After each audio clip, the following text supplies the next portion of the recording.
ஆண்டவராகிய இயேசு கிறிஸ்துவின் நாமத்தில் வாழ்த்துக்கள். நாளிலும் வெளிப்படுத்தின விசேஷம் 20வது அதிகாரம் 4ஆம் வசனம் மற்றும் 11வது வசனத்திலிருந்து 15வது வசனம் வரையிலும் நியாய தீர்ப்புகள் என்கிற தலைப்பின் கீழாக நாம் செய்தியை கற்றுக்கொள்ள முடியும். இந்த அதிகாரத்தில் 2 காலகட்டமாக நடக்கின்ற முக்கியமான நியாய தீர்ப்புகள் பற்றி எழுதப்பட்டுள்ளன. 2 காலகட்ட நியாய தீர்ப்புகளுக்கும் இடையே 1000 ஆண்டு இடைவெளி காணப்படுகிறது.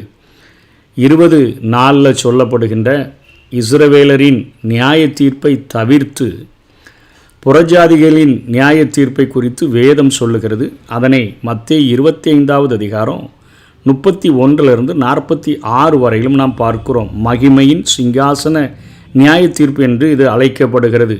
யோவேல் 3வது அதிகாரம் 1 4 வரையிலும் மற்றும் 11வது வசனம் 12வது வசனங்களிலே அந்த யோசபாத் பள்ளத்தாக்கில் இருந்து ஆண்டவர் நியாய தீர்ப்பு புறஜாதிகளை செய்கிறாரே, அந்த உபத்திரவ கால முடிவிலே அது மகிமையின் சிங்காசன நியாய தீர்ப்பு என்று அழைக்கப்படுகிறது.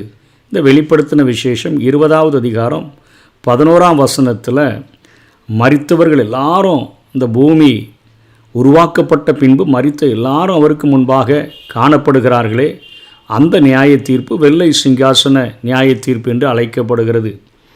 இந்த மகிமையின் சிங்காசன நியாய தீர்ப்பு மத்தேயு 25வது அதிகாரம் 31 46 வரையிலும் காணப்படுகிறது.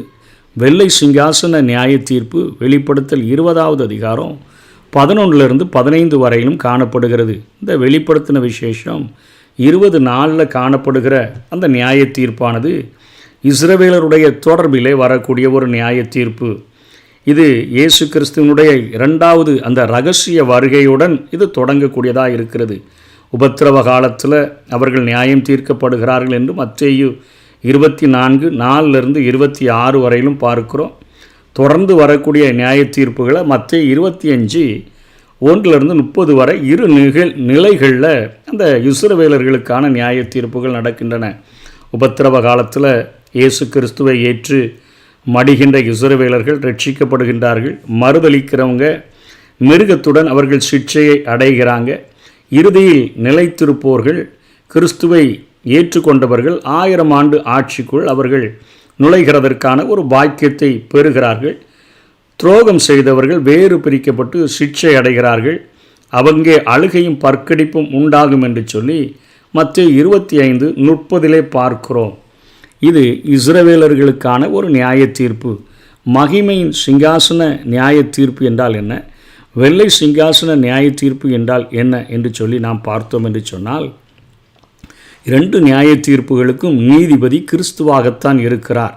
அதாவது மகிமையின் சிங்காசன நியாய தீர்ப்புக்கும் இயேசு கிறிஸ்துவே நீதிபதியாக இருக்கிறார். யோவான் 5வது அதிகாரம் 22ஆம் வசனத்தில் அன்றியும் பிதாவை கனம் பண்ணுகிறது போல எல்லாரும் குமாரனையும் கனம் பண்ணும்படிக்கு பிதாவானவர் தாமே ஒருவருக்கும் நியாய தீர்ப்பு செய்யாமல் நியாய தீர்ப்பு செய்யும் அதிகாரம் முழுவதையும் குமாரனுக்கு ஒப்பு கொடுத்திருக்கிறார் என்று சொல்லி நாம் பார்க்கிறோம்.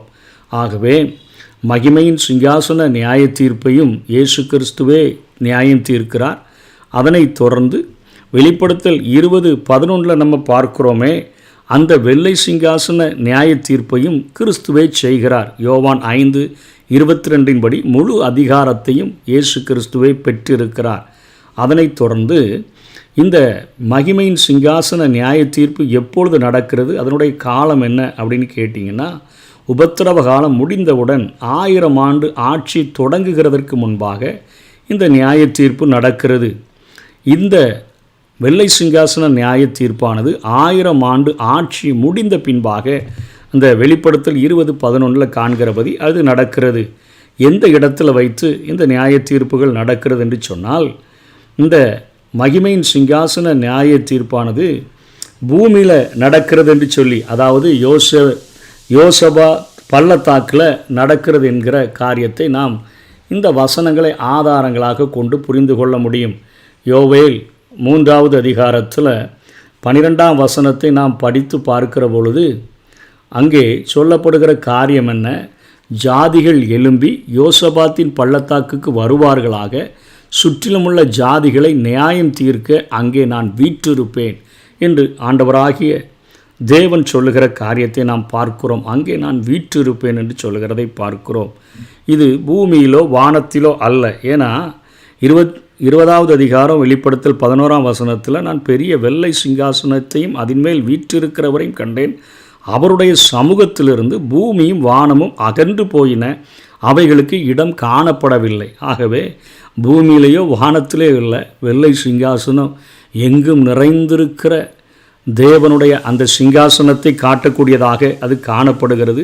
ஆகவே அப்படிப்பட்ட ஒரு நியாய தீர்ப்பு நடக்கும். அதனைத் தொடர்ந்து எதன் அடிப்படையில் இந்த நியாய தீர்ப்பு, மகிமையின் சிங்காசன நியாய தீர்ப்பானது இந்த உபத்திரவ காலங்களில் இஸ்ரவேலரோடு கூட மற்ற புறஜாதி மக்கள் வைத்திருக்கிற அணுகுமுறையை வைத்து இந்த நியாய தீர்ப்புகள் நடக்கக்கூடியதாக இருக்கிறது. இங்கே கிறிஸ்துவை அங்கீகரியாத தன்மையுடைய எல்லாருக்குமே, சிறியோர் பெரியோர் எல்லாருக்குமே இப்படிப்பட்ட நியாய தீர்ப்பு, வெள்ளை சிங்காசன நியாய தீர்ப்பு நடக்கும் என்று 13வது வசனம் 15வது வசனத்தில் பார்க்கிறோம். சமுத்திரம் தன்னிலுள்ள மரித்தோரை ஒப்புவித்தது, மரணமும் பாதாளமும் தங்களிலுள்ள மரித்தோரை ஒப்புவித்தன. யாவரும் தங்கள் தங்கள் கிரியைகளின்படியே நியாய தீர்ப்பு அடைந்தார்கள். ஜீவ புஸ்தகத்திலே எழுதப்பட்டவனாக காணப்படாதவன் எவனோ அவன் அக்கினி கடலிலே தள்ளப்பட்டான் என்று சொல்லி பார்க்கிறோம். ஆகவே கிறிஸ்துவை அங்கீகரிக்காத தன்மையுடைய எல்லாருமே அந்த வெள்ளை சிங்காசன நியாய தீர்ப்பில் அவர்கள் பங்கு பெற்று நரகத்தில் தள்ளப்படக்கூடிய காரியம் நடக்கும் என்று சொல்லி பார்க்கிறோம். இங்கே தீர்ப்புக்குரியவங்க மகிமையின் சிங்காசனத்தில் யார் அப்படின்னா, உலகத்தில் உயிரோடு கூட வாழ்ந்திருக்கக்கூடிய ஒரு புறஜாதி மக்கள், அந்த உபத்திரவ காலங்களில், மகா உபத்திரவ காலங்களில் வாழ்ந்திருந்த புறஜாதி மக்கள் இங்கே வெள்ளை சிங்காசன நியாய தீர்ப்பில் அனைத்துலக ரட்சிக்கப்படாத மரித்த அனைவரும் உயிர்ப்பிக்கப்பட்டு அங்கே நியாய தீர்ப்பை அடைவார்கள் என்று வெளிப்படுத்தல் 20:12 நம்ம பார்க்கிறோம். மரித்தோராகிய சிறியோரையும் பெரியோரையும் தேவனுக்கு முன்பாக நிற்க கண்டேன். அப்பொழுது புஸ்தகங்கள் திறக்கப்பட்டன. ஜீவ புஸ்தகம் என்னும் வேறொரு புஸ்தகமும் திறக்கப்பட்டது. அப்பொழுது அந்த புஸ்தகத்தில் எழுதப்பட்டவைகளின்படியே மரித்தோர் தங்கள் தங்கள் கிரியைகளுக்கு தக்கதாக நியாய தீர்ப்பு அடைந்தார்கள் என்று பார்க்கிறோம்.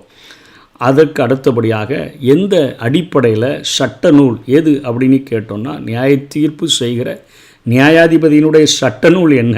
மகிமையின் சிங்காசன நியாய தீர்ப்பு எப்படி நடக்குதுன்னா, தேவ மக்களை, அதாவது தேவ மக்களாக உபத்திரவ காலத்தில், மகா உபத்திரவ காலத்தில் ரட்சிக்கப்படுகிற இஸ்ரவேலரோடு கூட காண்பித்த அந்த உறவின் அடிப்படையில், அதாவது அவர்களை ஏற்றுக்கொண்டார்களா அவர்களை எதிர்த்தார்களா என்கிற அடிப்படையில் இந்த நியாய தீர்ப்பு காணப்படுகிறது. இங்கே வெள்ளை சிங்காசன நியாய தீர்ப்பானது புஸ்தகங்களில் எழுதப்பட்டதின் அடிப்படையில் காணப்படுகிறது என்று வெளிப்படுதல் 20:12 நம்ம பார்க்கிறோம். தீர்ப்பினுடைய முடிவு என்ன? புறம்பாக்கப்படுகிறதும் தேவனுடைய ராஜ்ய நுழை உரிமையும் அங்கே தீர்ப்பின் முடிவாக மகிமையின் சிங்காசன நியாய தீர்ப்பிலே பார்க்கிறோம்.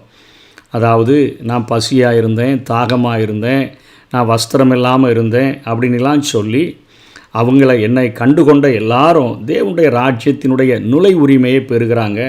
கண்டுகொள்ளாதவங்க, அதாவது இஸ்ரவேலர்களோடு கூட காண்பித்த ஏற்பு எதிர்ப்பு அடிப்படையில் இந்த நியாய தீர்ப்பு முடிவடைகிறது. இங்கே வெள்ளை சிங்காசன நியாய தீர்ப்பில் அனைவருக்குமே நரகம் கொடுக்கப்பட்டு முடிக்கிறதை நம்ம பார்க்கிறோம்.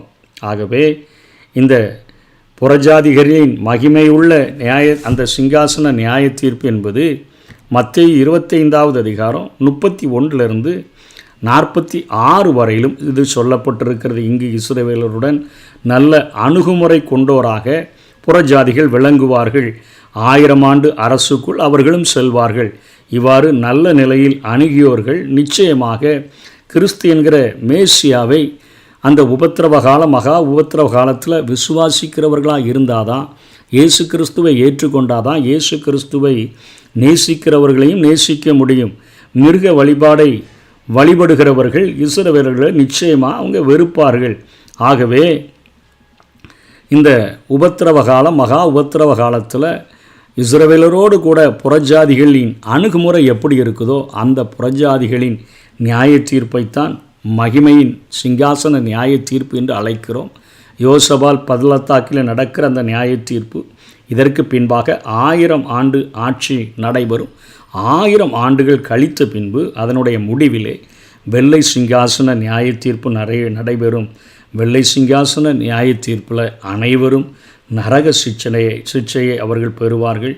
இந்த வெள்ளை சிங்காசன நியாய தீர்ப்புக்கு சற்று முன்பு தான் சாத்தான் நியாயம் தீர்க்கப்பட்டு அவன் நரகத்துக்கு செல்லுவான். வெளிப்படுத்தல் 20:10 அவர் பாதுகாப்பிற்காக உண்டாக்கப்பட்ட ஒரு கேருப் அத்தனை மகிமை பெற்றவனாக ஆராதனை ஸ்தலங்களில் வீற்றிருந்தவனுக்கு மீண்டுமாக ஒரு 1000 ஆண்டு வாய்ப்புகள் கொடுக்கப்பட்டு அவன் கட்டி வைக்கப்பட்ட பின்பும் கூட அவன் மனம் திரும்பலை. ஆண்டவராகிய இயேசு கிறிஸ்து இந்த உலகத்தில் ஒரு மிகப்பெரிய 1000 வருட பொற்கால ஆட்சியை வழங்கின பின்பும் கூட மக்களுடைய மனதில் மாற்றங்கள் வரல. சாத்தான் 1000 வருடம் கழித்து விடுதலையாக்கப்பட்டு வந்தபோது பூமியின் 4 திசைகளிலும் இருந்த ஜனங்களை கூட்டிக் கொண்டு இயேசு கிறிஸ்துவோடு கூட யுத்தம் பண்ண வருகிற காரியங்களைத்தான் கோகு மாகோகு யுத்தம்னு சொல்லி பார்த்தோம். ஆகவே மனம் திரும்பாத தங்களுடைய சுய இச்சைகளின்படி நடக்கிற யாராயிருந்தாலும் சரி, சாத்தானாயிருந்தாலும் சாத்தானால் வஞ்சிக்கப்படுகிற ஜனங்களாக இருந்தாலும் அவர்களுக்கு நரக தண்டனை என்கிற காரியத்தை கடைசியில் ஆண்டவர் இத்தனை இரக்கமுள்ள ஒரு ஆண்டவர், இத்தனை வாய்ப்புகளை கொடுத்தவர், கடைசியில் அவர்களை நரகத்திற்கு நேராக தள்ளுகிற காரியத்தை தான் நாம் பார்க்கிறோம். ஜீவ புஸ்தகத்தில் எழுதப்பட்டவனாக காணப்படாதவன் எவனோ அவன் அக்கினி கடலிலே தள்ளப்பட்டான் என்று சொல்லி நியாய தீர்ப்புகள் முடிவடைகிறதை பார்க்கிறோம். அதற்கு பின்பாக உள்ளதை நாளைய தினத்தில் தியானிப்போம். கர்த்தர் தாமே நம்மை ஆசீர்வதிப்பாராக. ஆமென்.